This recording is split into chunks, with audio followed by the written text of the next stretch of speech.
Ntar lihat tuh efeknya gimana. Ya kalau ke konten kreator sih efeknya udah jelas ya. Nganggur kita. Paying for links breaks the way search engines work. Ntar pada komplain lagi tuh orang-orang tua. Konten kreator kok pada nggak mendidik ya? Sekarang kita bahas Indonesia. Ih, tumben-tumbenan nih. Jadi belakangan ini ada satu isu yang cukup meresahkan nih. Atau bisa dibilang udah meresahkan banget lah. Khususnya buat konten-konten kreator. Di sosmed juga kemarin udah ada beberapa yang speak up masalah ini. Ada Om Ded, Bobon, bahkan sampai Google sendiri. Mereka juga speak up lewat blog resminya mereka. Itu lewat platformnya masing-masing. Mereka udah nyuarain kekhawatirannya tuh. Tentang rencana pemerintah yang pengen bikin semacam peraturan jurnalistik baru gitu. Nah, kenapa ini dibilang meresahkan? Kenapa pada khawatir? Soalnya rancangan peraturan itu berpotensi mengancam keberadaan konten kreator loh. Dan gilanya nih menurut info yang beredar, rancangan peraturan itu rencananya bakal disahin dalam waktu dekat. Karena bisa dibilang sekarang nih udah ada di meja presiden nih, tinggal ditandatangan aja nih. Waduh. Dan karena beberapa teman-teman konten kreator udah nyuruh gue buat bahas ini, biar orang-orang pada ngerti katanya, bahas aja kok ya, bahas. Ya udah, oke. Tuntutanmu celah kontenku. Jadi udah kalau gitu langsung aja kita bahas rancangan Perpres Media Sustainability dan gimana kira-kira dampaknya kalau peraturan ini sampai disahin. Sambil kita diskusi juga nih di sini nih, di Learning by Googling. Ya jadi kan gue bilang tadi, dalam waktu yang lumayan ngebut nih, pemerintah kita tuh direncanain bakal ngesahin peraturan presiden baru terkait media berkelanjutan. Atau kadang disebutnya juga tuh Perpres Publisher Right. Nah, draft Perpres ini, rancangan peraturan presiden terkait jurnalisme berkualitas ini, dari berbagai sumber yang bisa di-googling, ini tuh diajuinnya sama Dewan Pers. Lembaga independen yang bertugas melindungi dan mengembangkan kehidupan pers. Dan kalau kita lihat tanggalnya, draft Perpres ini tuh ternyata udah diajuin ke pemerintah dari pertengahan bulan Februari 2023 kemarin. Tapi waktu itu masih ada ayam aja tuh ya. Baru belakangan ini jadi rame lagi, gara-gara Perpresnya tuh udah mau disahin. Padahal isinya ya masih belum disetujuin sama beberapa pihak. Kebayangkan lu, ini belum semuanya sepakat nih, masih ada yang bermasalah nih aturannya, belum nemu titik temunya.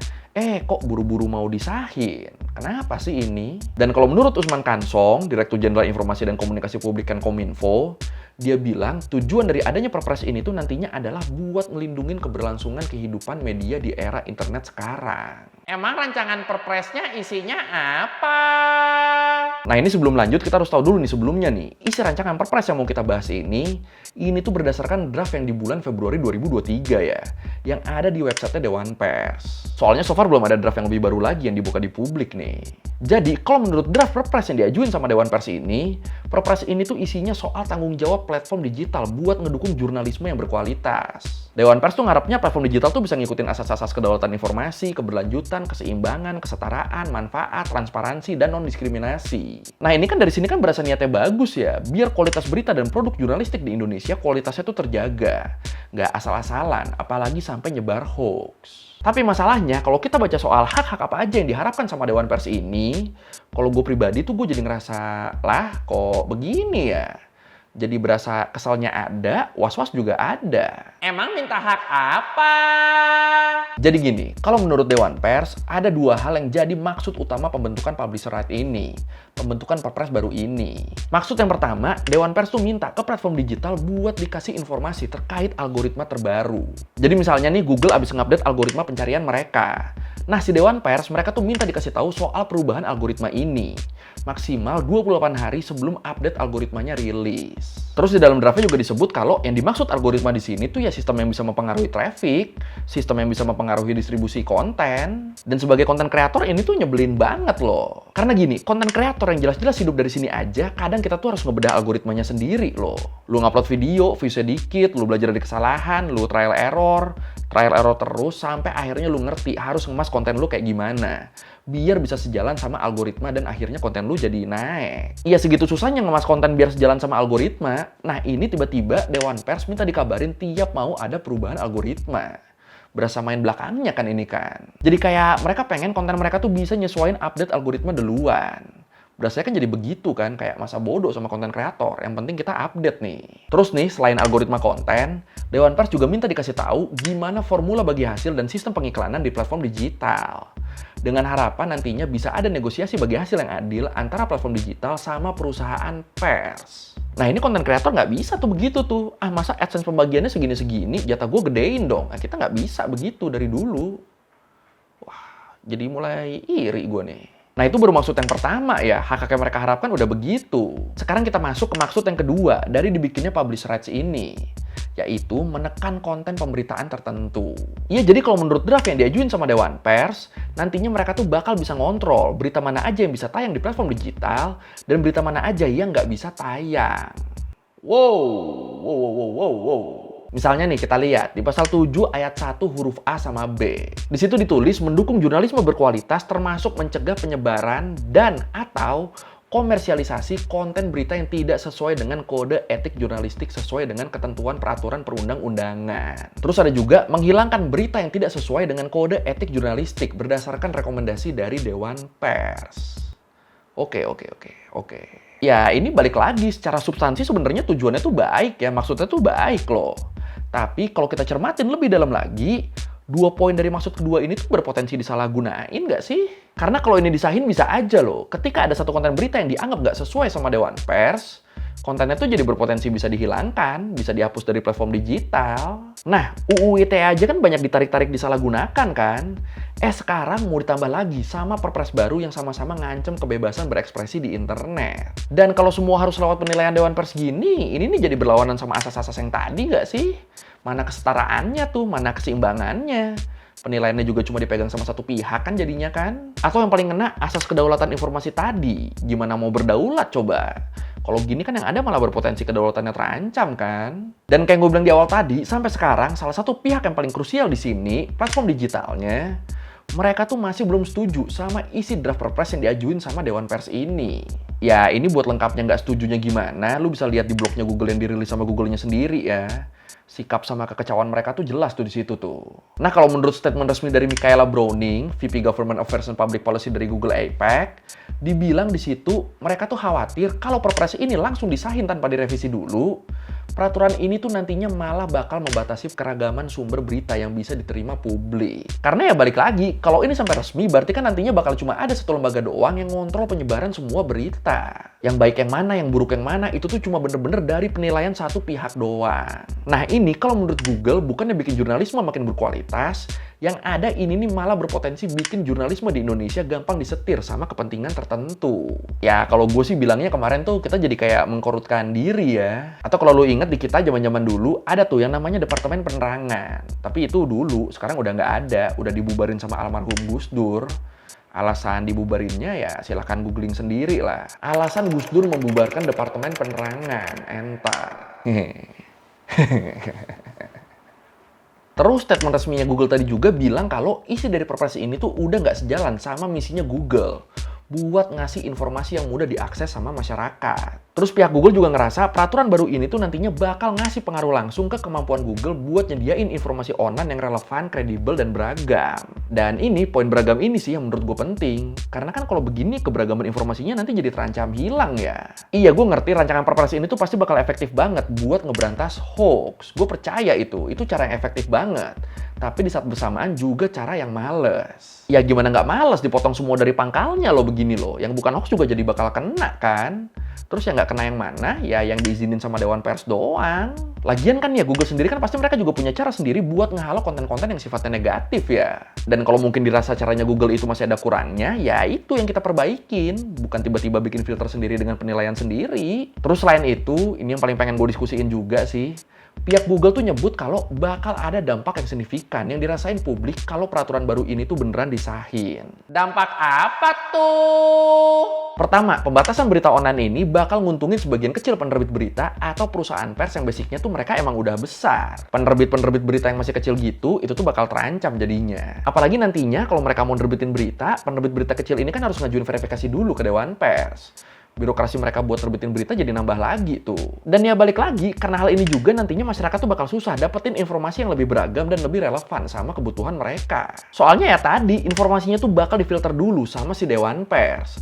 Dan yang jadi rekomendasi utamanya tuh ya media-media yang besar. Media yang kecil gimana? Yang kecil ya difilter dulu sama Dewan Pers. Dan kita sampai sekarang belum tahu nih filternya bakal berapa lama. Bisa aja filternya oke, beritanya lulus, tapi udah keburu basi beritanya. Terus dampak yang kedua, kebijakan ini tuh berpotensi ngancem keberadaan media dan kreator berita.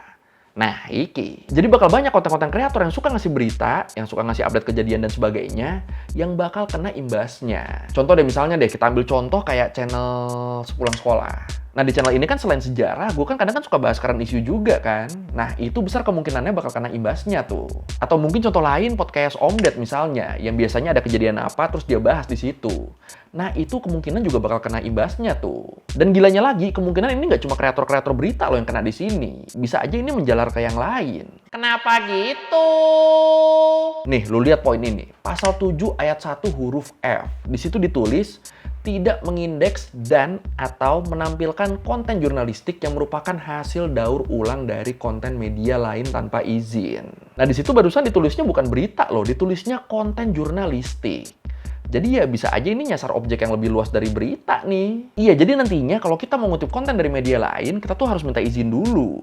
Kalau enggak, ya berpotensi nggak ditampilin tuh kontennya tuh, berpotensi nggak lulus filter. Jadi kalau yang biasanya kita kasih kredit aja cukup kan, kita sebut sumbernya aja itu cukup, nah ntar jadi enggak tuh. Jadi bener-bener harus dapat izin dulu. Contoh, gue ngutip berita dari Al Jazeera misalnya. Menurut Al Jazeera, kayak gitu tuh misalnya tuh, nah itu harus izin dulu. Jauh juga nih izinnya nih. Dan kalau udah gini kasarnya bisa dibilang yang bisa tayang tuh ya media-media besar doang. Dan ya percuanannya juga mayoritas bakal jadi ke mereka tuh. Dan ya inilah yang dibilang sama beberapa yang speak up kemarin, bakal mematikan konten kreator di Indonesia. Ya gimana ya, kita kan konten kreator nggak punya stasiun TV ya, nggak punya media apa-apa loh. Kita cuma punya internet doang. Sekarang internetnya juga mau dimonopoli. Ya udah. Kelar lah kita. Pihak Google sendiri sebenarnya mereka nih udah bilang kalau mereka nggak mau naikin konten berita dari penerbit media massa Indonesia kalau sampai aturan ini berlaku. Tapi terus kalau menurut Usman Kansong, Dirjen Informasi dan Komunikasi Publik Kominfo yang dikutip dari media Indonesia, di situ dia bilang kalau ancaman ini beneran dilakuin sama Google atau platform digital lainnya, itu mereka bakal berpotensi kena sanksi. Dia bilang, memang sudah ada sampai ancaman yang berlebihan bahwa mereka, maksudnya platform digital, tidak mau menyalurkan berita dari media massa. Kalau begini nanti malah berita yang tidak berkualitas, yang isinya bohong yang disalurkan oleh mereka. Kan tidak bisa begitu, karena ada aturan lain yang tidak membolehkan platform digital melakukan itu. Nah ini kan jadi seolah kalau ada informasi bukan dari media massa yang besar, itu pasti berita hoax ya. Kan jadi kayak gitu kan. Atau seolah di sini Google ngambek, terus mereka sengaja pengen nyebar yang hoax-hoax aja. Wow. Terus kemarin pas gue ngediskusiin ini sama Medi, sempat kepikiran juga sih. Kalau misalnya diisengin sama Google atau sama Meta misalnya, semua platform digital tuh pada cabut gara-gara ini, itu baru berasa kali ya. Iseng aja gitu misalnya platform-platform digital tuh pada cabut 2 atau 3 bulan gitu, ntar lihat tuh efeknya gimana. Ya kalau ke konten kreator sih efeknya udah jelas ya. Nganggur kita. Tapi di saat bersamaan gue juga jadi penasaran, efeknya ke orang-orang yang terlihat seperti mau monopoli ini kayak gimana ya? Kalau menurut lu gimana ya efeknya ya kira-kira ya? Silakan komen. Nah ini gue mau bahas efeknya dikit lagi deh. Kemungkinan yang bakal terjadi itu kira-kira apa aja. Jadi kan dari tadi kita taunya yang bakal kena efeknya itu kan konten kreator berita ya. Atau yang minimal yang ada sedikit ngutip dari berita atau media massa lah. Itu yang pasti kena. Dan kok gini caranya kan ini berpotensi mematikan anak-anak yang pengen jadi kreator edukasi nggak sih? Misalnya nih ada anak pinter banget dia pengen bikin channel tentang antariksa misalnya. Nah namanya konten antariksa kan pasti bakal banyak ngutip ya. Entah dari Discovery Channel atau dari apapun yang kredibel lah. Dan nanti kalau peraturan ini sampai jalan, dia tuh berpotensi malah nggak bisa jadi konten kreator loh. Gara-gara ya dia harus minta izin ke media yang dikutip dulu, baru bisa lolos filter buat tayang. Gimana coba tuh? Nih gue kasih tahu, gue kan cukup kenal banyak konten-konten kreator edukasi lah. Nah, konten kreator edukasi tuh sekarang tuh dikit banget loh. Mau itu konten sejarah, matematika, IPA, itu tuh dikit banget. Banyak yang nyerah di tengah jalan. Dan menurut gue kenapa bisa banyak yang gagal begini? Karena marketnya juga dikit, nggak sebanyak konten hiburan. Ya dong. Kan mayoritas orang buka YouTube, buka TikTok itu kan buat nyari hiburan kan. Jarang tuh ya yang kayak, ayo kita buka YouTube, aku ingin lihat bagaimana sebenarnya rumus usaha. Jarang kan yang begitu kan. Nah kalau sekarang aja susah, gimana nanti coba dengan adanya perpres ini? Ntar pada komplain lagi tuh orang-orang tua. Konten kreator kok pada nggak mendidik ya? Ya gimana, jalur yang mendidiknya lu persulit. Nah, terus gue sempat penasaran juga, kalau yang model Medi tuh gimana ya yang review mainan tanpa ngutip berita manapun? Atau misalnya konten kuliner atau yang gamers gitu tuh gimana ya? Dan ternyata ada kemungkinan mereka bisa kena juga loh, karena secara teknis perubahan algoritma buat menunjang perpres tadi tuh kemungkinan bakal ngaruh juga ke mereka. Dan ini juga makanya kenapa banyak kreator non-ngutip karya jurnalistik yang tetap khawatir dan speak up tentang isu ini. Karena ya ada kemungkinan ini ngefek ke semua konten kreator. Atau mungkin juga misalnya ternyata efeknya nggak se-ekstrim itu. Konten-konten kreator yang basicnya udah settle, mereka nih masih bisa bertahan nih, masih bisa survive. Tapi karena perpres ini pemasukan ke mereka tuh jadi berkurang, AdSense jadi turun. Dan akhirnya gara-gara itu mereka jadi ngurangin editor, ngurangin kru, ngurangin penulis. Ya endingnya tetap nambah pengangguran. Terus di saat bersamaan, kreator-kreator yang masih merintis jadi susah buat settle. Kreator-kreator baru yang sebenarnya potensial jadi mati dia di sini nih. Yang harusnya dia bisa besar dan bisa nyediain lapangan pekerjaan baru kan, malah jadi gagal gara-gara ini. Mau ngelamar kerja di media massa, slotnya terbatas. Mau jadi konten kreator, udah susah buat naik. Akhirnya ya nganggur lagi deh. Tapi kalau menurut lu gimana nih? Lu setuju sama ini? Atau mungkin lu punya teori efek lain yang bakal terjadi? Silakan komen. Terakhir, sebenarnya beberapa negara di dunia juga udah ada yang netapin undang-undang atau peraturan terkait platform digital di negara mereka. Contohnya kayak pemerintah Kanada yang ngebikin Online News Act atau biasa dikenal juga dengan Bill C-18.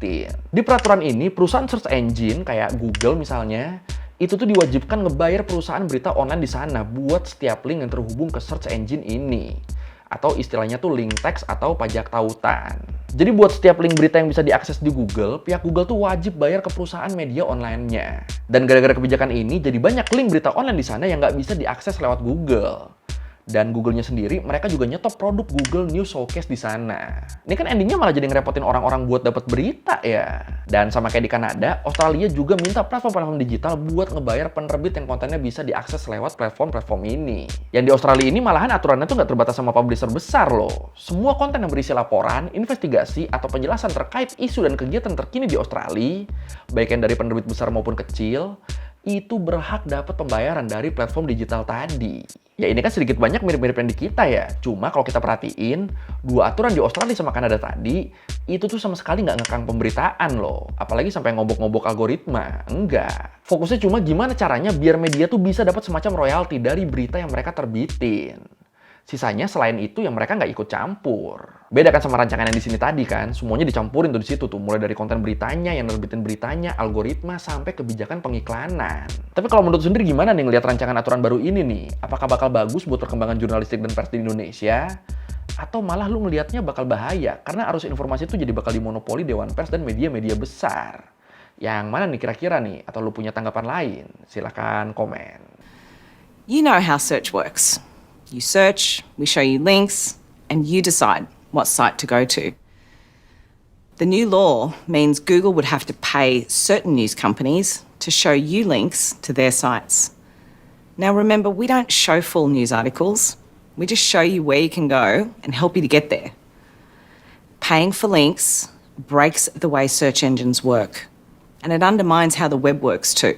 Tambahan dikit deh nih buat yang news media bergeningkot di Australia nih. Jadi si ibu ini ngasih analogi yang bagus menurut gue. Dia nganalogiin news media bergeningkot di Australia ini tuh kayak kita ke coffee shop. Jadi misalnya kita ke coffee shop, terus kita bingung mau pesan apa, akhirnya kita lihat menunya dulu. Nah itu semua kopi, semua makanan di menu yang kita lihat, itu kita harus bayar. Karena kita udah baca masing-masing nama menu di situ. Nah itu tuh kira-kira tuh news media bergeningkot di Australia tuh kayak gitu. Jadi lu nge-search berita apa, kudeta Sudan misalnya, terus keluar banyak link, lu ngekliknya cuma satu, tapi Google harus bayar ke semua kantor berita yang ditampilin di link itu. Ini kan nyusahin banget ya, dan ini baru begini loh, belum kayak di Indonesia loh. Oke, sekian dari minggu yang kali ini tentang rancangan Perpres Publisher Right di Indonesia.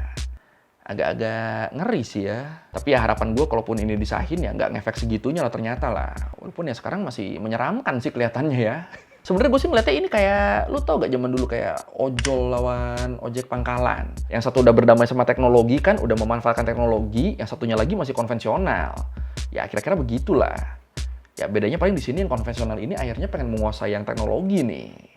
Ya gak sih? Kayak gitu kan ya? Gue sih ngeliatnya kayak gitu sih. Yang konvensional kebetulan di sini punya kuasa mereka. Kalau pada basically gue udah salah, atau mau nanya, atau mau nambahin gak di video, bisa tulis di komen, kita diskusi kayak biasa. Sekali lagi, thank you dan jangan lupa like, comment, subscribe. Bye.